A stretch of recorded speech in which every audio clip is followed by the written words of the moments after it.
Black Queer Town Hall has been made possible with support and sponsorship from the following: Postmates, Maybelline, Garnier, Bud Light, Sky Vodka, Barefoot Wine, MasterCard, Coach, Scruff, Jacked, Producer Entertainment Group, and Audible. A big thank you to our friends at HBO and the team at Virtue, an agency born from Vice.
That was the amazing star of Zoe's Extraordinary playlist, which just got renewed for a second season and Broadway's Once on This Island, Alex Newell.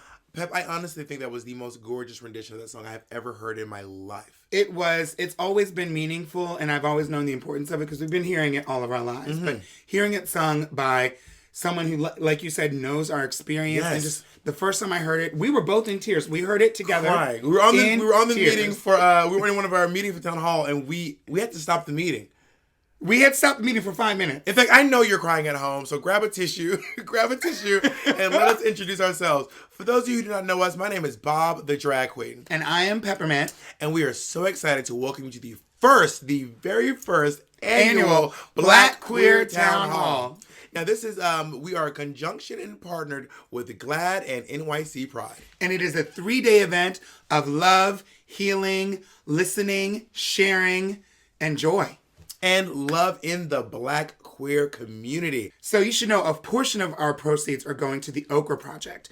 And we were looking really hard to find an organization that would deal with the quality of life for people in the queer community, but specifically Black trans folks. And the Okra Project has really done a great job of focusing on food insecurity and then also other areas that are really important for Black trans women and Black queer folks in general.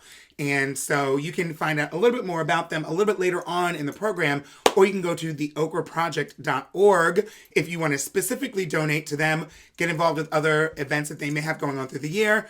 But we think that they are a very worthy organization doing some great things, and we want to uplift them. Now, the outpour and the love and the giving that you all have shown us, the way this project has exploded over the past week and a half is truly touching, does not begin to describe what it feels like.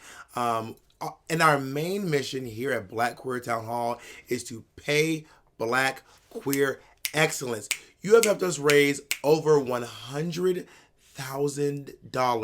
and this is going directly into the pockets of people who have helped put this show on, and a portion of their proceeds go directly to Okra. Now, if you would like to donate, go to blackqueertownhall.org, or if you do not have money, there's other ways you can help too. You can share. Every like, every share, every comment. Share this on everyone's pages. It's being viewed on Facebook, YouTube, on GLAAD and NYC Pride's pages, and maybe some other partners. Hopefully you'll just share it, whoever you are. And so it's really important that we get this message out. We want people to be able to experience Black queer excellence, people living it in joy. We've had a lot of news over the past couple centuries. It feels like the past 500 years. Yeah. But specifically during this quarantine, we've had some extremely bad news and some moments that have been really heart-wrenching for us. And that's, honestly, I know I'm going off script, but I know that's why Bob and I wanted to start this event, to just give you all a glimpse of some of the Black excellence, some of the talent, some of the joy, some of the artistry that we've seen over our years here in New York City and beyond. And we're really happy to share that with you. So stop what you're doing for 1 second, tap that share button, and we will be so appreciative. So what do you say we get started? I think we should do it. All right, I'll take it from here. Ow. I am so excited. This evening is going to be so beautiful, so magnificent. We have some really beautiful things, and some really familiar, gorgeous Black queer faces are going to appear across your screen tonight. We will be having some roundtable discussions, and we'll be having some performances. Our roundtables will be discussing being trans while Black. That will be Miss Peppermint, Isis King, Tiq Milan, and Basit. We'll be hearing a special message from the professional working girl, my co-star on We're Here. We'll be having a discussion about protesting and taking it to the street that will be moderated by Keisha Carr. That will be also featuring Yves Dropper, Peachez, and Qween Jean. I'm also really excited to announce that we'll be having performances by Nick Rashad Burroughs and Christian Dante White. And now a very familiar face that I think you all will know. I think she might be the most well-known Black trans woman in the world. Please welcome dear friend Laverne Cox. Hello everyone, Laverne Cox here. Black lives can't matter until Black trans lives matter. I feel like I've been having this conversation for years and years and years, because I have been. In 2013, I had the honor of presenting a GLAAD Media Award to Mark Lamont Hill. Mark had written an article about Cece McDonald, a Black transgender woman from Minneapolis, Minnesota, who on June 5th, 2011, found herself in an altercation that would change her life. Cece and a group of her friends were walking to a grocery store late one night to get some supplies for a barbecue they were planning to have the next day. They encountered a group of white supremacists outside a bar called Schooner's Tavern. A fight ensued, and one of Cece's attackers was killed, and Cece was charged with his death. This was an instance of a group of white supremacists attacking a group of trans and LGBTQ plus people of color. One of the first slurs that Cece heard the night that she was attacked was an anti-racist slur. She heard the N-word. And then they heard anti-gay slurs and anti-trans slurs. So I made a documentary about Cece's story with our brilliant director, Jack Garris, because I felt that Cece's story encapsulated so many of the harsh realities that Black trans women face in this country at the intersections of race, gender, oppression, among other oppressions. And here we are.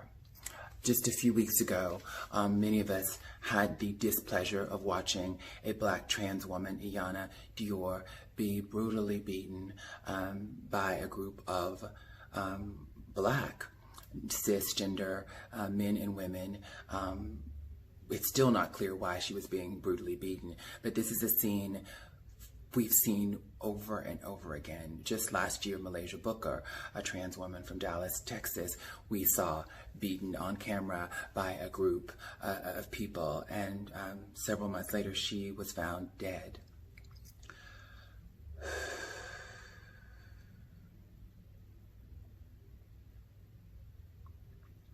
When Mark Lamont Hill wrote his piece about Cece McDonald in 2012 that received a GLAAD Media Award in 2013, he said, why isn't the Black community protecting Cece McDonald? Why aren't they speaking up and out about Cece and cases like that?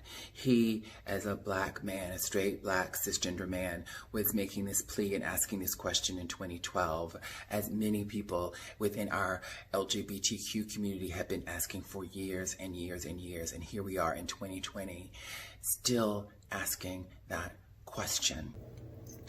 But I am hopeful because more and more people are still willing to have this conversation. And I look forward to hearing from the brilliant minds on this panel about what they think are possible solutions. Hey everyone, welcome. And this is our panel on Black Lives Can't Matter Until Trans Lives Matter. And we have some really excellent people to speak on this topic and just have a discussion. This being the first panel of the entire event, I want to make sure I doubly welcome you to the event, and just know that you're going to see some performances sometimes, you're going to hear some speeches, and at other times that you're going to hear some great conversations. And this is one of them. It's our very first panel of the Queer Black Town Hall. I'm your moderator, Peppermint, and we have some great guests that I really can't wait for you to meet. You probably know most of them, you should, but in case you don't, we have a fabulous writer and activist, Tiq Milan. Hey, how you doing? Tiq Milan, pronouns he, him. We have artist and entrepreneur, Basit. Hi, I'm Basit. I use they, them pronouns. And actress and top model, Isis King. Hello, I'm Isis King. I use she, her pronouns. I'm Peppermint. I use she, her pronouns. And this is the panel on Black Lives Can't Matter Until Black Trans Lives Matter. And it's really a panel on transness and intersectionality in general in the Black queer community. And so there's lots that I want to get to. But first off, right off the bat, folks are seeing this a few days after we've had this conversation. But I would like to just hear one word to start. We're going to have a chance for many words, but just one word to start on how you're feeling in this very moment. I'll start. Exacerbated. Ooh. That's a good word. That's a good word. I'll add on and say exhausted. I'll add on to that and say overwhelmed. I'm focused. I like that. And so I think it's a good idea. It probably goes without saying, but it's probably worth acknowledging that all of these feelings, all of these words, these adjectives are obviously very valid and essential. In a time like this, there's so many things going on, and we're going to try to make sure that we have a really specific focus in this conversation, but we're doing this in the context of 2020, the Trump campaign for re-election and the Trump administration, COVID-19, and everything that sort of that speaks to. And so all those topics are going to be valid, but right now we're focused on Black Lives Matter, queerness, the LGBTQIA community, transness, and intersectionality, be it racial, socioeconomic, and anything else. So that should set the stage, and y'all know what you're about to listen to. So I know that we all identify as Black, and we obviously all identify as LGBTQIA+, but I'd like to go a little bit further and hear about how you identify with your intersectionality. How does that sit with you? When you talk about your intersectional identity, what does that mean, and what are some of the descriptors that you use? Okay, I will take that. So I'm non-binary, and I'm also, I consider myself to be gender fluid, but I also fall under the trans umbrella because I was told I was a specific gender at a certain age that I never really felt resonated with me, and so therefore my gender is my own, and like my gender, my sexuality is my own, so I'm very pansexual as well, but I feel like I'm a pansexual who's leaning more to the lesbian sides of things lately. and and I'm also just like, giving you chocolate and all of the other things that you need. How about you, Isis? Well, they say that Black women are the most disrespected women in this country. I am a Black woman. I am a trans Black woman, which I think falls even below being a Black woman. Also, I come from a low-income family, and although I have a name, it's still been really hard. And also, speak on it. Because my family is low income, what I do have, I still have to help my family with. So. I wasn't planning on getting emotional, especially with such a simple question. But people see the blue check and they just assume everything is perfect. So, yeah, all of those. Yeah, for sure. Thanks, Isis. I really appreciate all your emotion around that. It's right now it's really hard, I think, for us with having intersectional experiences as Black people, as trans people, as queer people. And for me, I think it's important to say, like, intersectionality isn't just about your identifying points, but it's about how you experience the world. Mm-hmm. I experience the world as a Black man, as a trans man, also as someone who is identified as queer, and also as a father. So when I talk about my queer experience, it's less about like sexuality and attraction, but it's more about like the political framework in which I walk through the world with. I have a 2-year-old daughter, so I'm always planning ahead for her. So it's become less about me. Honestly, it's become less about community and more about, my focus is on my daughter. How do I create a world how do I leave this world better than how I came into it for the sake of my child? So those are my experiences around my intersectional identity. Mm-hmm. Can I ask you a question on that, Tiq, before we move on? Yeah. In regards to being a parent and a father, is that, I would assume, but I don't, maybe I shouldn't, that just comes naturally with parenthood and with fatherhood. Do you think that that's a point that at which you can connect to other folks who are not of queer experience, are not Black, but being able to connect on an empathy level as a parent to be? Are you able to explain sort of not that you need to, but do you think that you have the ability to explain your intersectionality through the lens of parenthood when talking to someone else who's a parent who's not a part of those intersections? Absolutely, and I think that's one of the ways in which that we're able to create progress and change is when we're able to create space where we say, you know what, you and I are having a shared experience here. I may be Black and I may be trans, but I'm a parent, and I know what it is when your child comes into this world. That love you have for that kid, whether they are biologically connected to you or not, is a love that you cannot even explain. Like you love them so much, it's scary. You know, it really shifts you when you decide to become a parent, whether biologically or you decide to become a parent out of your love for having a child and having a family. I love that. Let's move on to the next question. How do you personally, each of you, connect to the Black Lives Matter movement?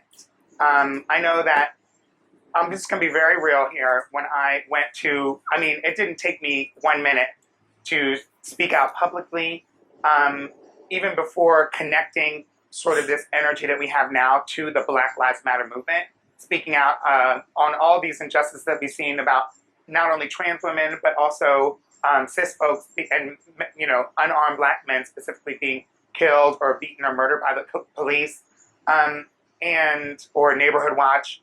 And it didn't take me long to speak out on that publicly, as I know each of you, it didn't take 1 second to do that. And it also I didn't hesitate to run outside of the house and go join whatever march I could, whatever protest I could, connect myself in any way without any hesitation, 100%, to any conversation that was going on around Blackness, Black Lives Matter, police brutality, and all the injustices that we suffer. After running out of the house and getting into that, there was a moment in which I would pause and look around me and say, okay, is this a safe situation? I'm in the middle of this protest. There's 700 people or 20,000 people here. Most of these protests have been mixed in terms of, ethnic, racial makeup things, but I'm in this group of, I want to see all these strong Black folks around me, but is somebody looking at me funny? Am I okay? Like, that thought crosses my head. And I don't know if I'm safe, should I speak louder, if I want to shout and let the feelings flow through me the way that they connect with my emotions. All of a sudden, are they like, what's that woman with that man's voice? Oh, not that would have been the first thing to spook me, but, I think all that stuff is in my mind. And then I'm like weighing and feeling like I need to choose between two things. So can y'all talk to me on that, about how you connect to the Black Lives Matter movement specifically?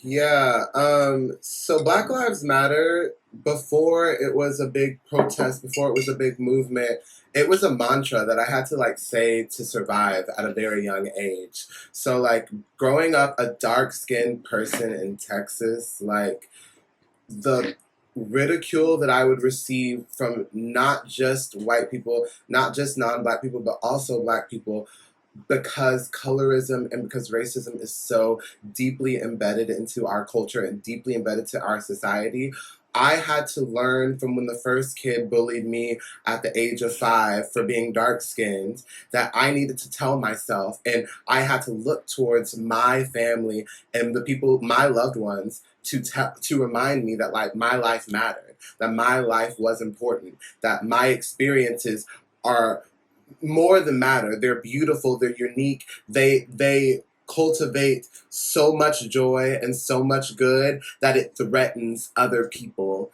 into feeling that they needed to have some type of ownership over my life.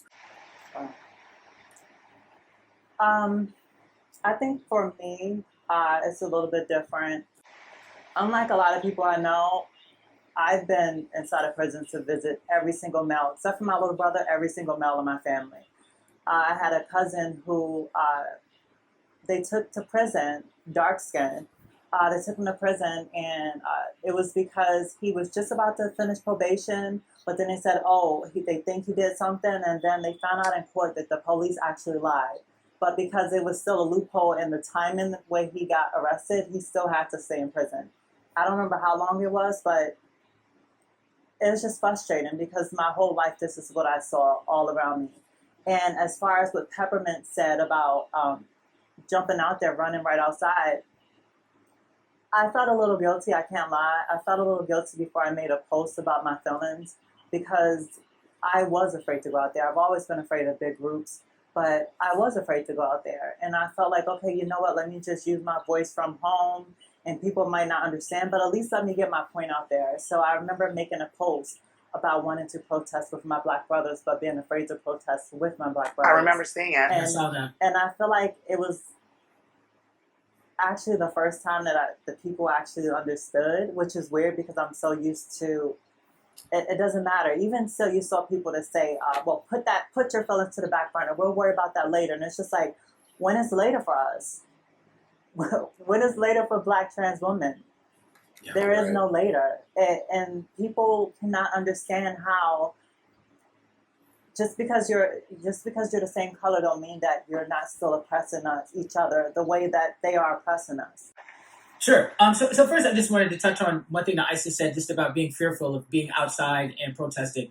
You know, for folks who are watching this, just for people to know that it's okay. You know, because to be able to be outside, there's a privilege there. There's a privilege of safety, and there's a privilege of autonomy, and a privilege of ability in your body. Everybody can't go out there. So if you can't go out there and protest, there are other ways in which you can be involved, and your voice can be heard, and your voice isn't any less valid because you're not in the streets. So I just wanted to say that. Secondly, when it comes to the Black Lives Matter movement, for me, it's less about my connection to it, but its connection to us. So when Black Lives Matter its inception in 2013, it was around the murder of Trayvon Martin. We were very focused on that case, very focused on that kid. This time around, this global Black Lives Matter movement has come when we are under like this huge thick of a global pandemic. There's so much uncertainty. The racism in our systems have been called to the forefront because of the disparities, where Black people, I think, are dying at 5 times the rate of white people when it comes to COVID-19, and it's ripping through Black communities, right? Ripping through Black trans communities. So we have that, and then on top of it, we all had to sit and watch a video, 9-minute video of this man having his life squeezed out of him while he called for his mother, okay? And then we have the president, who was a buffoon, who was talking about when the looting starts, the shooting starts, dog whistling to his really white supremacist base. So there's just all of these things that are happening at one moment, which I think has caused this eruption of this global Black Lives Matter movement. But the thing is right now, the global Black Lives Matter movement, what it is looking at the systems that have been violent against people of color. So there's a reckoning here. This is why there's so many white people out in the streets. The reason that this movement right now is different is because of white folks who some of them are performing their allyship, and that's a whole other conversation on the performativeness of allyship, right? But they're also out there actually having conversations about white supremacy in our systems. People are actually talking about defunding the police on TV. Like, these are like radical conversations that we have been having in our circles for decades, and people are actually having these conversations because there is a cultural reckoning that is happening, right? And so with that, the cultural reckoning has to come from these white supremacist systems, from our criminal justice systems, but also we're going to have to look at ourselves too as Black people. And it's going to have to be a reckoning here. Because if we're going to talk about Black Lives Matter, then every last one of our lives has to matter. It's going to be all of us, or it's going to be none of us. So if you're going to have all of this rage and all of this organizing around the death of George Floyd, then you need to have as much rage around the beating of Ayanna Dior, around the death of Tony McDade, around the death of Nina Pop, around the death of all of these Black trans women who are oftentimes losing their lives at the hands of the men who are supposed to love them. Right? So there's a reckoning that has to happen culturally within our community. And I think what's happening now with the expansiveness of this movement that is making space for us to say this. And I've said this here, and I just did another panel the other day, and I wrote an article about it. It's all of us or none of us. This is not the time for trans people to be silent in the movement for Black lives. How is your Blackness supported or not supported by the Black community? I know that's kind of a sweeping statement by individuals in the Black community, and this can be sort of positive experiences that you've had, or experiences, or experiences where it hasn't been supported. Can we speak on that a little bit? So I think that within the Black community, it's also difficult for me to speak on the work that needs to be done in the Black community, and I respect what Tiq said so much. But I can't help but think about how much trauma Black people have experienced from like their whole lives, and like in terms of just like the way that we have been made to believe like how social caste systems work within society, right? I then again also don't want to give any excuses to people who have like caused so much trauma to the queer community and also have done so much violence to Black people, right? Black trans people and Black queer people. So I have mixed feelings. It's a mixed bag. I think that, you know, the ways that I've experienced a lot of prejudice within the community has stemmed a lot from just like how outwardly femme I am, and how that doesn't align with how appearingly male I am. There is, you know, this rhetoric that's passed down in a lot of Black families that is like, there's only one way to be a man, there's only one way to be a woman, and if you don't abide by those ways, then you are a threat to Blackness and the advancement of Black people. And that myth has to be debunked, because not only is it just not true, but it's dangerous. And it's putting so many of our Black lives into danger. And I don't even think Black people realize how dangerous making someone feel as if they can't live and exist in their body the way that they're meant to is causing so many of our lives to not be valued, not just within the Black community, but across all communities. Yeah. Go ahead, Isis. No, go ahead, Tiq. Okay. I just, and thinking about what you said, as someone who is feminine or gender nonconforming in Black community, I think that's the thing right there, right? It's just how we don't value femininity, how people don't understand gender nonconforming people. For me, as a masculine binary man in Black community, or any community, I don't really have an issue. You know, since my transness isn't like readily available for folks, and people read me and they are comfortable with my masculinity and they value that over femininity, I don't necessarily have to deal with a lot of things. But at the same time, it's like a lot of things around like violence or being invalidated and things like that, right? But at the same time, that's a huge issue. This is an issue talking about like patriarchy, sexism, how we don't value feminine people and only look at femininity or gender nonconforming people as something that's just a performance and not something that like actually is, right? And then also for me growing up, I grew up in a fairly liberal household, and not real religious folks. My mother was like, church, I can take it or leave it. My father was like, I don't know about this church thing. You know what I'm saying? So it's like, because there wasn't the religiosity of it, there was a lot more space for me to just be.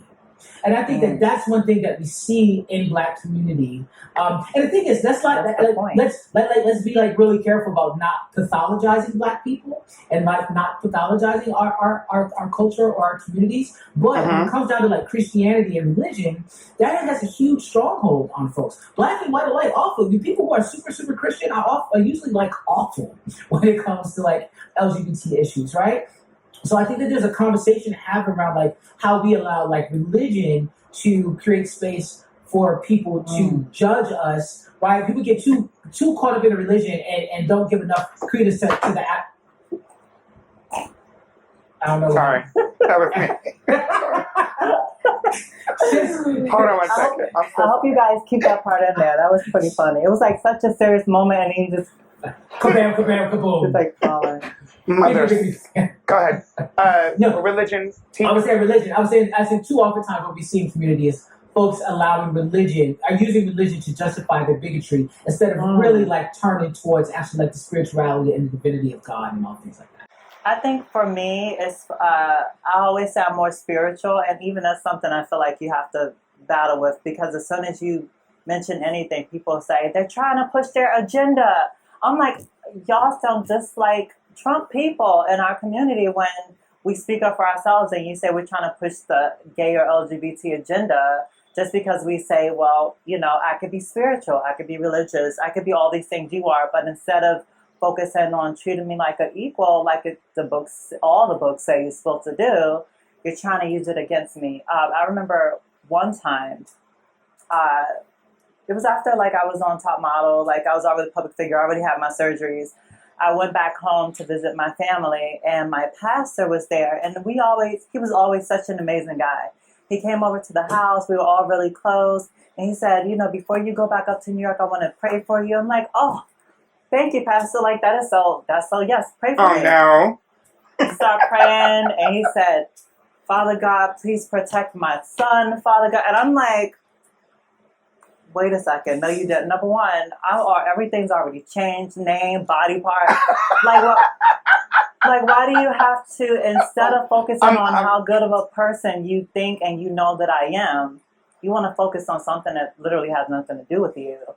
And it really just put a bad taste in my mouth, not for my spirituality and the connection I have with my higher being, God. And now I like to start saying the goddess because, you know, it's a whole thing.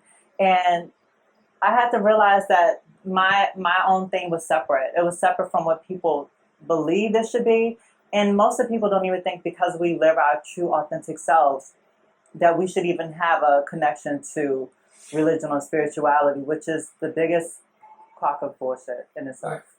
Right, and you know it is a big crock of bullshit because this is the thing for us to be able to be self-determined in who we are and to live our most authentic life is for us to be like spiritual. That's like if you're into like religion or God or astrology, anything, what the universe and God and divinity wants is for us to be our best selves. So transitioning and saying like, you know, I came in this world one way, but I'm saying I'm going to be this way is to ascend to a higher spiritual place. And that's the thing, like people really got it twisted. People use like religion to put people in boxes. But spirituality is what kind of makes you free. Being queer and being trans is about what makes you free.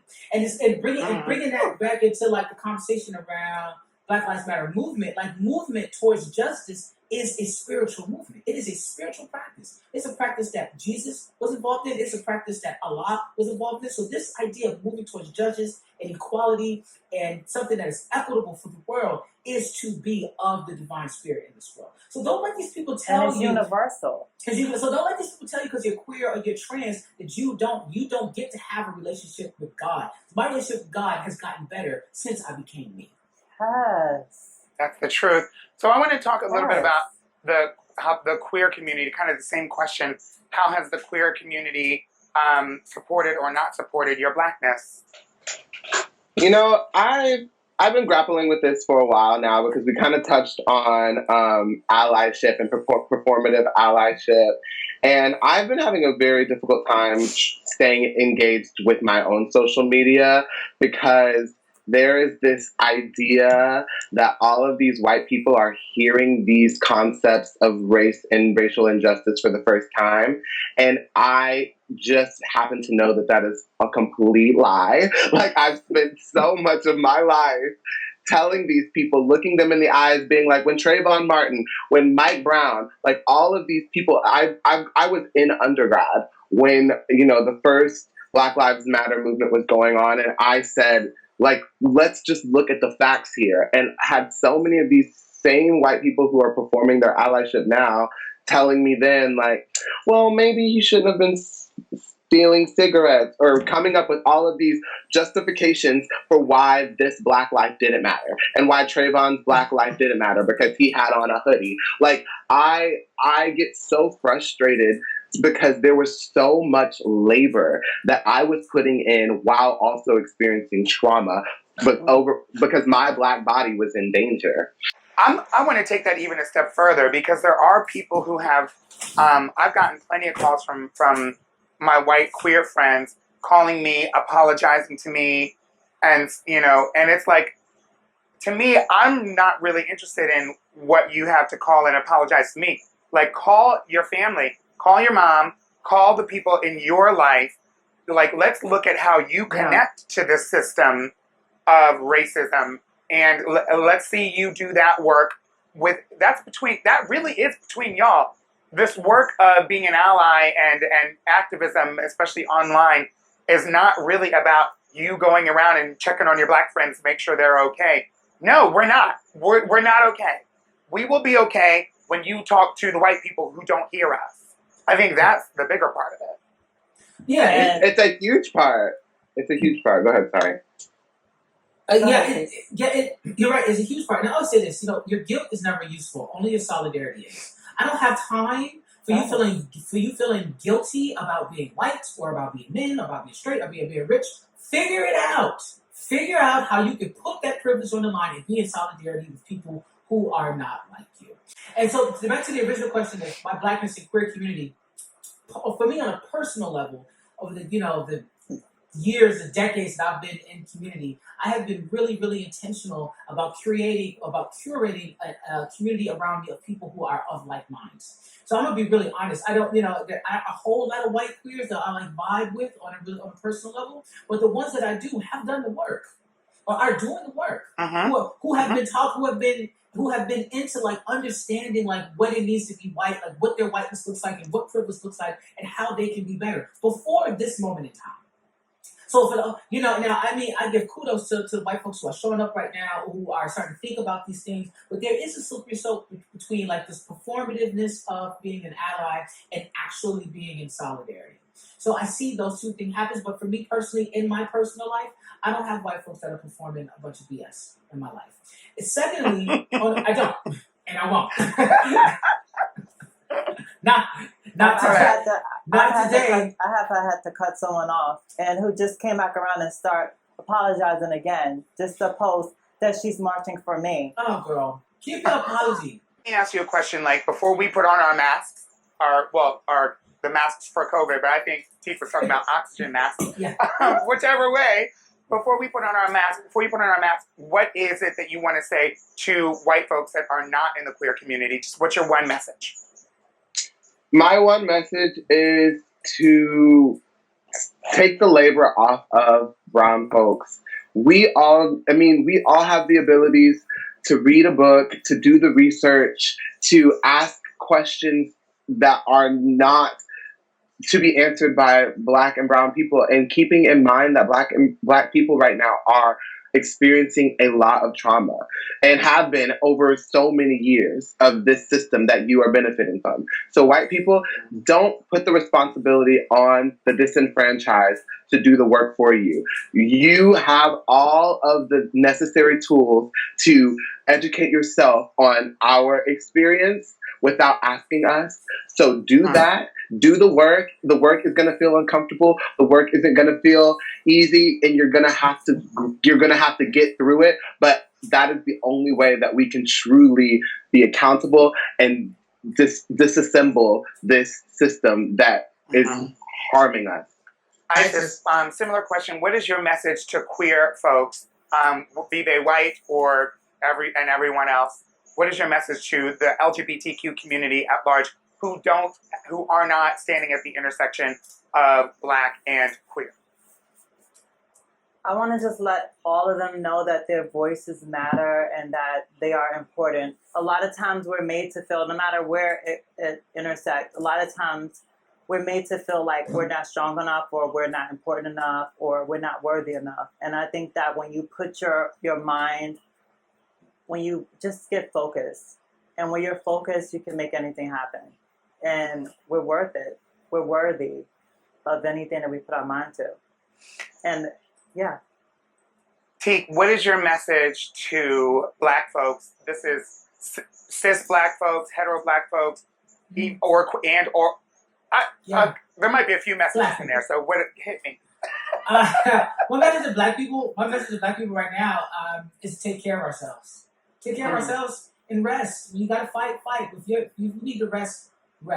And allow these white folks who are popping up talking about they're your allies, and they want to call you and tell you they're sorry, and they want to check on you, and they want to donate. Let them do the work.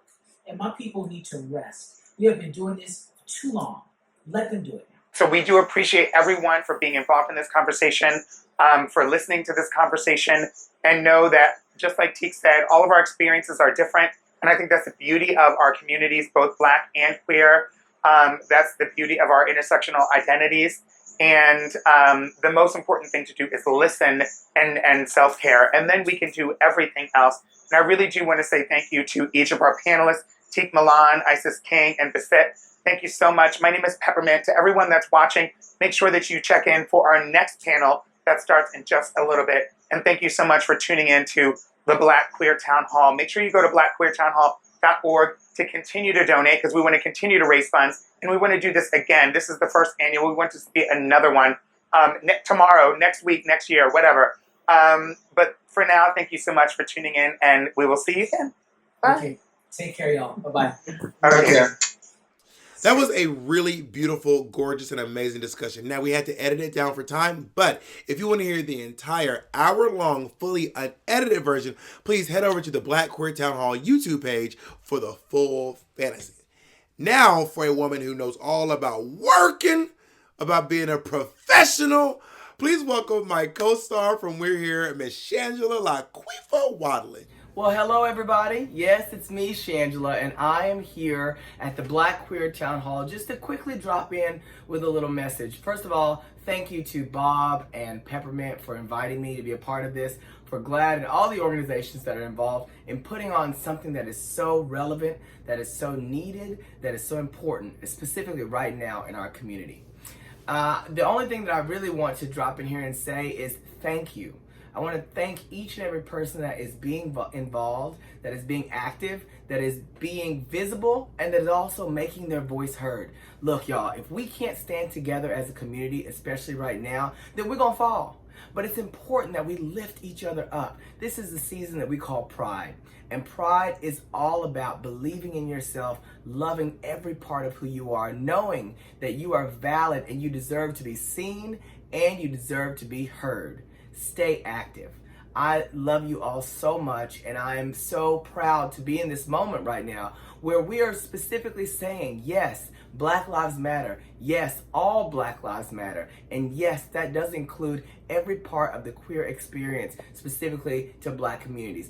Also, during this time of Pride, I want to make sure that I am celebrating all of you for continuing to be out there, to post online. And you know what? We're saying, we understand where our world has come from, the world that's been, given to us, the world that we're living in today. We have a part in creating it, in existing in this world, in taking a responsibility for the world that we have at hand, and then using that responsibility that we feel and letting that lead us toward change.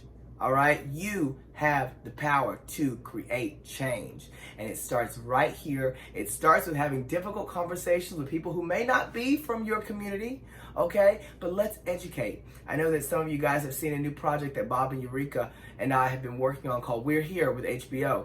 It's us three drag queens going to small conservative spaces around America and really helping to bring about change. And the way that we do that is not only are we out there speaking, but we're also listening. And what we're finding is that no matter where we are in America, our similarities are so much more in the queer community than our differences. Our similarities in the experiences that we have. We know what it's like to be on the outskirts, okay? And we're finding that sometimes the outskirts isn't a bad place.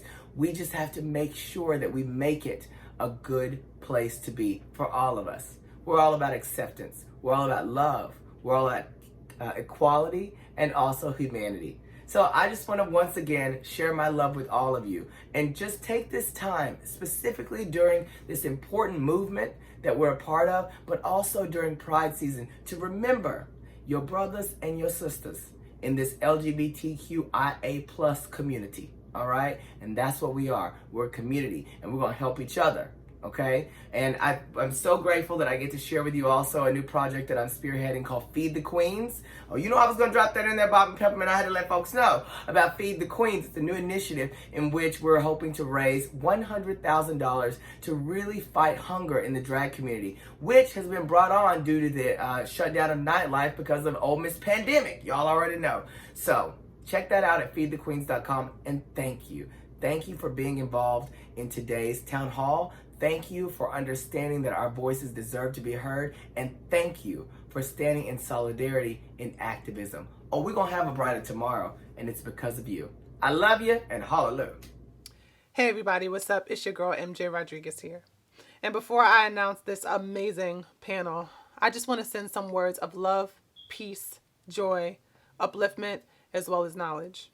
So as we all may know, we are going through some unwarranted times when it comes to a pandemic, as well as injustice as people of color. And I want to encourage not only the people who are in my generation, but the younger generations, my babies, out there to keep fighting and keep knowing that the protests don't stop even if you're not on the front lines out there. It can happen at home. And you can teach others through the education that you receive. Never stop the fight and know that you are worthy of being here. And it shouldn't have to do with the color of your skin.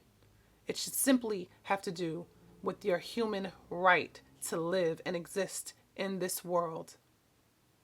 Now, with that being said, I want to give all the love to this amazing panel because they've got a lot to talk about.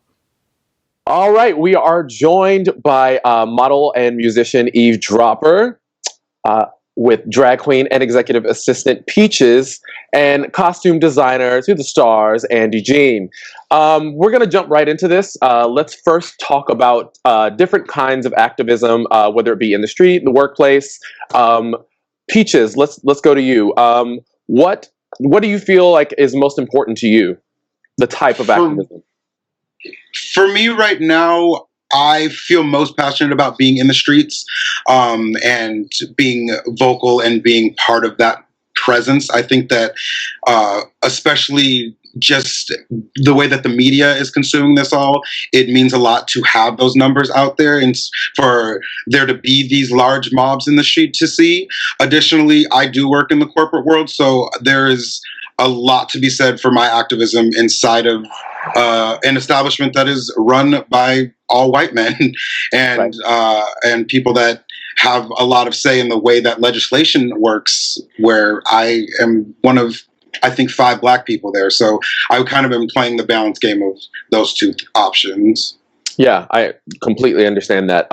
Yves, we're seeing a lot of people on social media policing the way that people are voicing their solidarity and whatnot, or protesting. How do you feel about that? Well, I've been out every day, and I was out before the curfew was lifted, and I saw, police throwing women to the ground. I saw police macing kids. I saw police opening their car doors to bikers who were protesting and letting the bikers fall to the ground. And the news portrays us as these violent animals who are causing havoc, when in reality, we are outside peaceful, and it really is the law enforcement who entices us in a way to make us react like this. And so my whole stance on it is I feel like one of the most powerful ways of activism for all people is knowledge, because knowledge is such an all-empowering thing. The more we know about what's going on around us, the more we can protect each other when we're outside in the streets. Yeah, agreed. Andy, I see you nodding a bit. Yeah. What do you have to say? Yeah, I mean, I definitely agree. I think that it is imperative that we, as myself, as Black trans folks, are seen, right? That we are not continually sidelined or always thought of afterwards, right? We're not an afterthought. We are here. We've actually been here. And moving forward, we need to be centered in the conversations. Absolutely. We're talking about, let's shift to, say, in the workplace. What do you think the place of protesting or in the workplace is? I'll go to Peachez, since you're working in the corporate world. I think it is such a radical moment right now, where for so long, especially myself, I felt like I couldn't speak up, I couldn't say things. And even just one of my own personal experiences, a week or two ago, we had an all-company meeting, and we were sitting, we were speaking, and a lot of, again, older white men had things to say. And I finally, for the first time in my professional career, felt all right to get upset and to speak exactly what I've been feeling for years and years and years. And I was able to be a 31-year-old person crying in front of all these people in a corporate setting. And I think that is so important and is something that needs to be seen, and something that is finally able to be seen right now, and has a lot of this sudden validity that it didn't in years past. Yeah, that is absolutely true. And I know that we've all been out in the streets. I know that I've seen both Andy and Peachez at a number of vigils and a number of marches. And I have seen on your social media, Yves, that you have been out there in these streets, boo. Yeah. You have been doing it. What about situations that aren't necessarily as confrontational? What do you think the role of activism is in that situation? Andy? Yeah, I mean, I think for us, I think it's just really great, like as a community, that we are actually coming together and to really be united on that front, right? That I think what's been powerful from my experience is that being able to see white folks, Latino folks, like our Muslim community members as well, that everyone's saying, hey, this is not right. We can no longer accept this type of violence, this type of discrimination, because literally, if we do not stand up for one group, right, then we'll be next. Which group will be next? And I think we definitely see, like with our leadership, right, that literally it just seems that each day it could just spin the wheel and it could be you. Yeah, absolutely. I think there's a place for, not everyone is as emboldened as, say, the four of us are to like be out in the streets and whatnot. Some people are keyboard warriors and are checking people online, and some people are using their funds and donating to different organizations and whatnot. And I think it's important to recognize that those are all equally as important. Not everybody has to be out getting buck wild in the streets. You know what I mean? I will also say, being outside, something that's like inspired me is as a cis person, I've definitely through my life have like cut off friendships with other cis people who don't stand up for trans rights. Mm-hmm. And being out in the streets and seeing other black cis straight men like saying Black trans lives matter right next to me has just been like emotional to say the least, because when I first came out when I was 15, I got the shit beaten out of me by a group of guys that I was friends with. And I haven't spoken to them since that whole situation happened when I was a teenager. But being outside here in Bushwick, walking under the bridge and seeing like a bunch of dudes who look like me speaking up for the rights of Black trans people who laid out the blueprint for rebellion has just been such an empowering thing for me to see, to show that like no matter where you are in your life, there's never enough growing. You can always grow. There's always room for you to learn more. Yeah, that work is never done. It's never done. Moving on to a sort of a different subject. It seems as if the media is painting the protesters with a broad brush, as we keep hearing the word rioters. We keep hearing the word looters. What is the difference, say, Eve, what is the difference between marchers and rioters and looters to you? Well, I would say a protester is someone who's out there with a poster, or someone who's like using their voice, leading a chant. A rioter is someone there, I feel like, who is trying to facilitate or sometimes infiltrate a fight of some sort. And a looter is out there to go and loot, to take, to steal. But honestly, in my like personal opinion, I am not really against any of it. Just because, like, I don't feel like it is our job to police the way someone is feeling in this moment and how someone is reacting to it. And just because someone has, like, a certain reaction to a centralized pain that we're all experiencing at the same time, I don't really think it's our place and time to be like, oh, like, in that moment, don't do this. But also, if we pay attention to what our young kids are out here stealing, kids are stealing sneakers and chains, but what do we raise our kids to put their values in? You know what 100%. I mean? It's like, what do we teach people is like the most important. Like some kids that are out here are raised on sneakers and misogyny. So if we are having people to go outside and loot, what are they going to steal? And it's like, what are you making, like, what are you raising the beliefs to be that your children hold in this world? And so I feel like a lot of it, honestly, the biggest blame has to be our society. Like, do not blame these kids for going and stealing a pair of Jordans when that's the only thing that's ever been made important to them.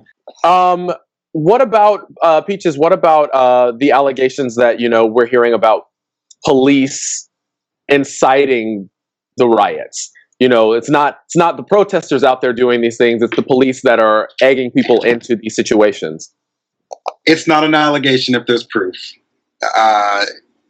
I have heard plenty of stories. I have seen firsthand it happen. I have seen videos. If when it's right there in front of you, it's not an allegation. And for me, when there's footage of just a pallet of bricks randomly sitting in front of a courthouse, when there's footage of police officers unloading bricks and cinder blocks and just setting them out on the streets, knowing damn well that there are people out there that are furious and are looking for something to throw. We've all stubbed our toe on a coffee table and picked something up to throw. Right. This is that times 400 years. And it blows my mind, one, that there are still people out there that think that it's not something that is being done by the police, and it also is something that I keep on having to say, it is right there in front of you. You can choose not to believe it, and that's on you, but I also need you to be completely silent then when you see footage of rioters or when you see footage of looters, when it was started by the police.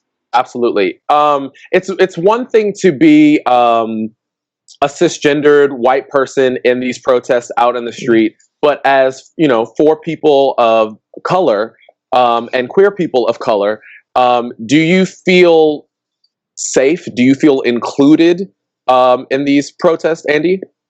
Yeah, I mean, I definitely say that because of the community that I'm a part of, right, that I definitely feel seen. But in terms of safety, I think a lot of the marches and a lot of the organizers have like implemented ways that literally that white people to the front, right, all the bicyclists up to the front. So I feel like we are literally learning that like we also need to protect, right, like the Black trans bodies, the Black bodies that are out here protesting. And so I think it also just affirms to see even folks come out with their kids, right? And they're saying, no, you will not agitate. You will not tell these people that they are wrong any longer. So I think for me, definitely, I felt safe because I literally, also have privilege because I'm, 6 foot somebody. So, but also, Eve, you mentioned earlier that, that it is important to protect Black trans bodies. Yeah. Why is that? Well, I feel like whether we're talking about whatever community we're talking about, the most vulnerable are our trans people in any community that we associate ourselves with. So it just makes sense to me to protect those who are most vulnerable. And also, just because I say vulnerable doesn't mean weak, because our most vulnerable and our strongest are our trans people. And so I feel like if we're like in a place of community and a place together where we know that our trans people are amongst us, I feel like it is just natural. It should be natural to take care of each other.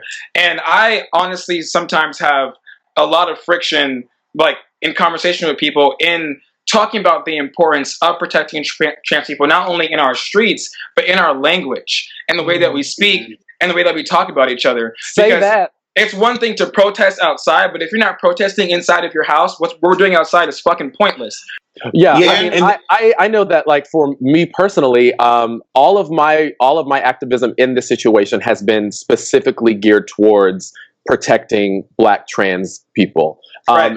Every sign I've made, every post I've made has been about that, because I think, if we are sitting up here as a people of color, as Black people in America, asking white people to step up for us, asking them to use their privilege to help our marginalized community, then I have to use what privilege I have to help another marginalized community. Absolutely. That are still my brothers and sisters. You know what I mean? Exactly. Mm-hmm. But from 2018 to 2019, we lost 54 Black trans women that we even know of, because sometimes our siblings are misgendered in these police reports. So it takes us months to even know that someone that we saw at a shelter is dead now, because they're being dead named and we have no idea where they actually are. So I feel like we don't even need permission to change the narrative. We should just change the fucking narrative. Absolutely. It's up to us to write it ourselves. Because I mean, we can like ask people to stand with us and stand in solidarity and all these things like that. But at some point in time, like, we just have to literally band together and be like, okay, like, we're like claiming this for ourselves. We know we're valid and we know we're here. Peachez, have you seen any, like, personally, while you're out in the streets, have you seen any evidence of this, of somebody shielding, trans people and, people in our community? The very first march that I went to was from 125th up in Harlem, and it was the one that kind of was very early on, and we walked over to the freeway.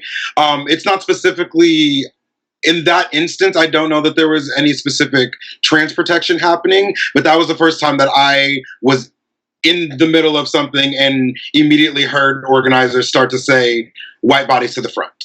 You need to be on the outside, you need to be in the front. And I think that that has echoed throughout all of these protests, and it's been absolutely fascinating to watch. And it was the first time that I, as a queer Black person, felt fully protected. Yes, and then I would also say, like during the curfew, a lot of the protests that I was participating in, they were very active in saying that literally our Black trans and brown trans sisters and brothers, we are providing Lyfts and Ubers to get you home before 8 p.m. Wow. And I mean, it was overwhelming, right? To actually see people say, wait a minute, what do you need?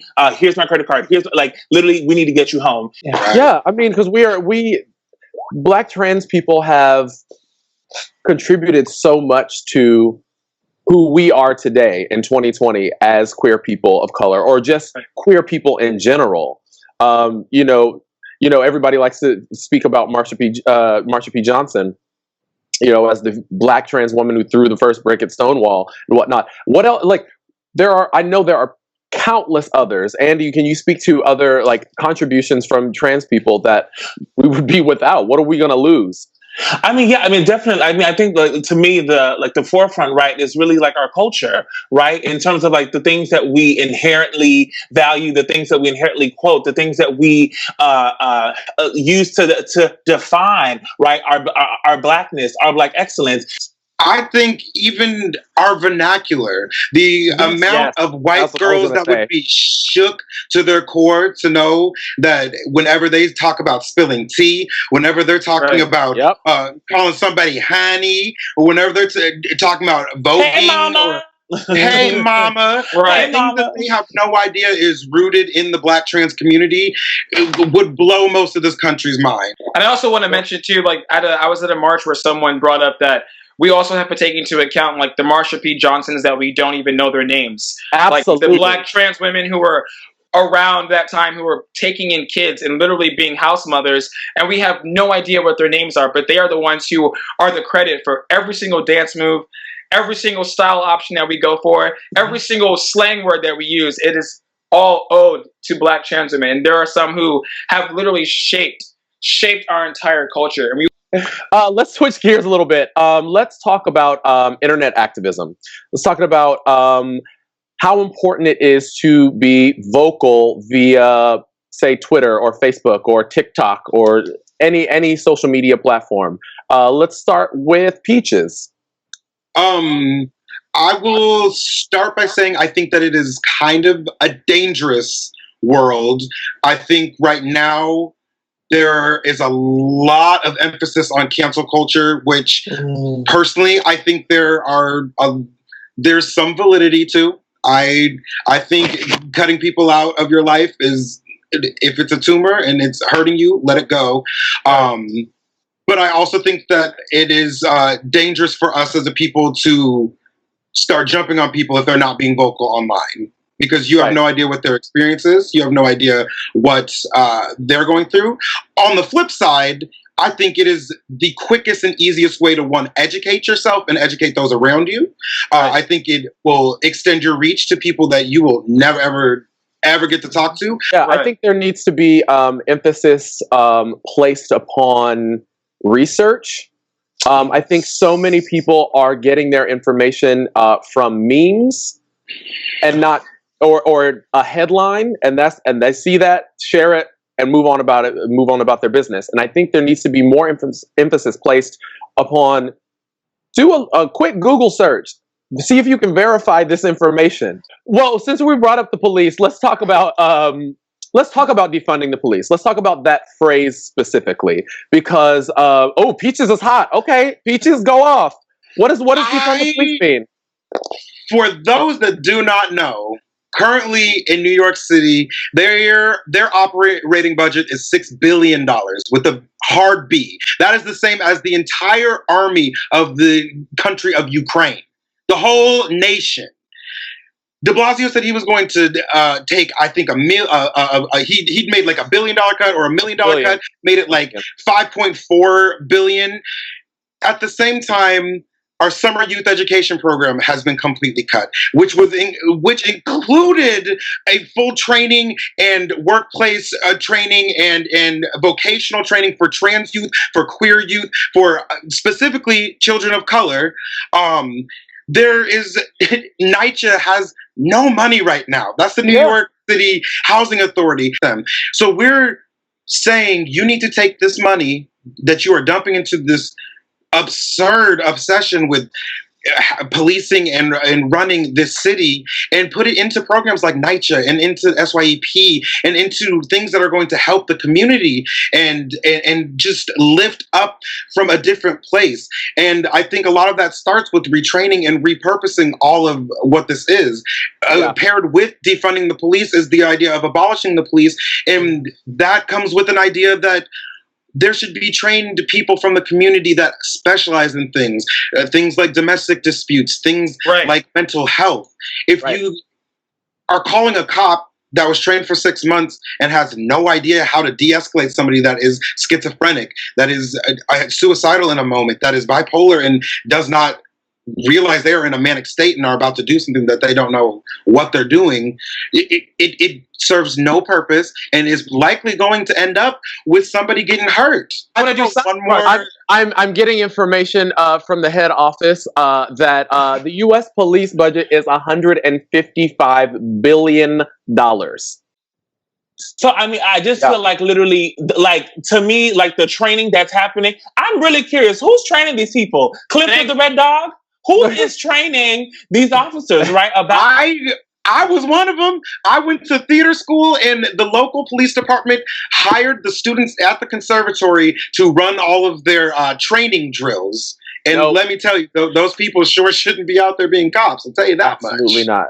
One more question or one more topic and we'll wrap it up. Andy, what would you say? We'll go around and ask everybody this question. Andy, what would you say to somebody that is just afraid to protest? What would you say to that person? I would say challenge that fear, but then allow yourself to like manifest it in other ways, right? If you're like, okay, I can't protest today, then what can you do, right? Can you send links, right, to some of your friends, right? Can you ask your company, maybe where you work, hey, we need to do a matching program, right? Maybe we can give up 10% of what we're earning this week, right? And maybe have that being sent to the organizations and to the folks who are out on the front line. And literally, work. Miss Peachez? I think I will also speak from my own experience. I have had a horrible time with formed agoraphobia from coronavirus. I was panicked to even leave my house for the first month and a half, 2 months. And then when these protests began, it was the fear of the virus compounded with the fear of being a Black man on the streets at this point. Right. So I hear every fear that anybody has. And I think if I'm going to lose my breath either way, from Corona or from the police, I'd rather at least be outside and using the breath that I have to be vocal and to be loud about it and to try and evoke some kind of change. If you can't do that, that's fine. If you can't be a keyboard warrior, that's fine. The one thing that you can do and that all of us have to do is be an active citizen and take part in this political system, because if you're not voting, if you're not educating yourself to what bills are being passed, things will slip through the crack. Eve, what would you say to that person who is afraid to protest? Well, protesting it doesn't just happen in the streets. Protesting happens in your house. Voting is protesting. Reading is protesting. Putting on your wig just for yourself is protesting. Learning is protesting. Black joy is protesting. Yeah. Like having like this, like just natural rebellion to what's happening around you, even though all of the odds have always been against us. All right. Look, I want to go out with this one last thing. This is my favorite protest chant that, I've had since we've been being out in the streets. I love it. It gets me going. And I just want us all to say it together. You know which one it is. You know which one it is. And it goes a little like this. 1, 2, 3. No justice, no peace. No Fuck peace. these racist Racist ass police. Hey, no justice, no Police. Fuck Fuck these these racist racist ass police. Whoop whoop. No justice, no peace. All right, everybody. Thank you so much to Yves Dropper, Peachez, and Andy for joining us for on this panel today. Dropped so much so much knowledge. We appreciate it. I hope you all got something out of this, and we will see you in the next panel. Bye. Thanks for having us. Y'all, love y'all. Be safe. Hi, my name's Joe, and we're here in my backyard here in New Orleans. What does pride mean to me? Pride means recognizing and celebrating the greatness that I have within and finding others and recognizing and celebrating their greatness. So let's celebrate with a cocktail. I'm going to place 2 parts of vodka into a shaker tin that already has 3/4 part lemon, half a part of honey, and ice. And we're going to give this a nice little shake. Break up that honey, make it delicious. We're going to strain it into a glass. And we're going to garnish it with a piece of basil that we're going to slap like the patriarchy. Because you know what? As queer people of color, it's time to make a change, and we got this. And I present to you, We Are the Pride by Sky Vodka. Now, Black Queer Town Hall is centered around Black queer people and is made for everyone. So white people, I know you're here. I know it. I know you're white. I can see you. I'm looking directly at you. I'm looking right at you. So with that in mind, I have a message for you. Dear white people. In fact, you know what? I'll let these folks tell you. Dear white people. Dear white people. Dear white people, we must call out any form of racism. No matter how small and how petty people might think you're being, call it out. Whether they be blatant or whether they be tiny, small, microaggressions that sometimes are hard to see or hear, pay close attention and call them out. White silence equals violence. It's not enough to just not be racist. We have to be anti-racist. Racism affects everyone. So what are you going to do with your white privilege today? Integrate anti-racism within your career and life passions. And we have to incorporate that into all areas of our life, into our friend circles, our family units, and into our careers. Do the work. Be on the right side of history.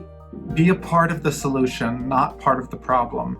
You want to look back in 10 years and be like, oh, where was I in 2020? Oh, that's right. I was dismantling racism. If you are silent, you are complicit to the violence against Black people and our Black trans community. Now is the time to stand up and make a difference. White silence equals violence, so do not be silent any longer. A threat to justice anywhere is a threat to justice everywhere.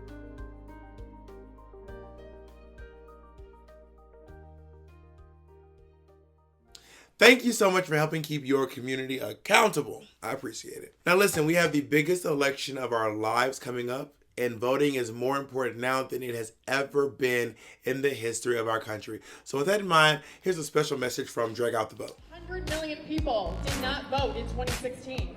1 out of 5 queer people in the United States of America are not registered to vote. With Drag Out the Vote, we're going to get people across America to register to vote and get involved in one of the most important elections of this lifetime. This is the moment that we need to do a huge transformation and change. We have drag queens leading the movement for the AIDS crisis, for marriage equality, and now to protect our trans brothers and sisters as their rights are being rolled back. You need to make your voice heard. If you don't have your voice heard within this country, you aren't doing your job. It is important to vote because not just you, but think of the people around you. So many people have so much at stake with this election. Being an immigrant is not easy, it's hard, and it's so important for you guys to go out and vote. This is Cynthia Fontaine, Fifi O'Hara, Britta Filter, I'm Mariko Cummings, Monet Exchange, Mercedes Iman Diamond. Drag Out the Vote. Thank you. Thank you so much. So for more information, please go to dragoutthevote2020.org. We are so excited to also announce that we are going to be benefiting the Okra Project with our proceeds on this evening. So, with a little more information, please welcome Devin Norell. Hi, my name is Devin Norell. Did you know that Black trans people have a high unemployment rate of 26%? That's 2 times the rate of the overall trans population and 4 times the rate of the overall US population. If Black trans people don't have access to jobs, they don't have access to money. And if they don't have access to money, then they don't have access to food. The Okra Project is a collective that seeks to address the global crisis faced by Black trans people by bringing home-cooked, healthy, and cultural-specific meals and resources to Black trans people, wherever they can reach them. A portion of all donations made to Black Queer Town Hall will go directly to the Okra Project. Or you can donate 100% of your donation to the organization itself by visiting theokraproject.com. Thank you. Now, to close out our show today, singing a beautiful rendition of We Shall Overcome, a truly moving song that means so much to so many people in the Black community. Please welcome the amazing Broadway stars from My Fair Lady and Tina, Christian Dante White, and Nick Rashad Burroughs.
someday.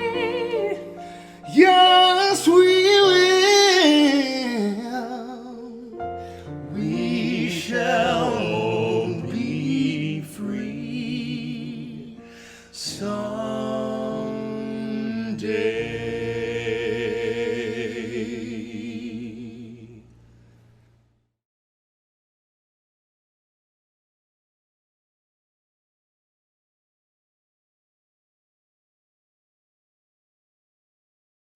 Thank you so much, Christian and Nick, for such a wonderful, beautiful, and inspiring performance. And that just reminds me that we have so much to look forward to tomorrow. I want you to make sure that you tune in because we have appearances by Frenchie Davis, Monet Exchange, and Laith Ashley, just to name a few. And so make sure you mark your calendars and tune in for that. But in the meantime, I want to say thank you to each of you for tuning in and watching us wherever you are watching us. I have a few parting words for those of you who have tuned in. Today we discussed some really important topics like intersectionality, which is basically the understanding that people's identities can be influenced by their socioeconomic status, their race, their gender, their nationality, and any other thing that can affect who they are. Also, we talked about the value of protesting. And protesting doesn't only have to be out in the streets. While that's very important to do right now, protesting can be one-on-one in conversations with your family members, people that you know at work. And it's important that we go beyond the step of just performing protest and performing allyship. We actually do the work. As you've heard from some of their allies, there are ways that you can do that in a really thoughtful way that's safe, but also effective. And I think the takeaway for today is whatever you're doing, please do more. Have more conversations. Protest more. Speak out more. Donate more if that's what you choose to do. There's always something more that each of us can do. And I want to beg everyone to not only hold each other accountable in this age of accountability, but it's also really important to interrogate our relationship to all of these different oppressive systems. Misogyny, transphobia, racism, xenophobia, and more. We can all find a way to do just a little bit better. And I'm working hard on doing that every single day. The best allyship, I think, is one that isn't really called allyship. It's the type of partnership and the type of bond that makes me feel that you are exactly like me, that you care for everything that I care for, and you're going to fight for me the way that I fight for you. We are so thankful that you've joined us tonight, and we cannot wait to see you tomorrow. Until then, stay safe.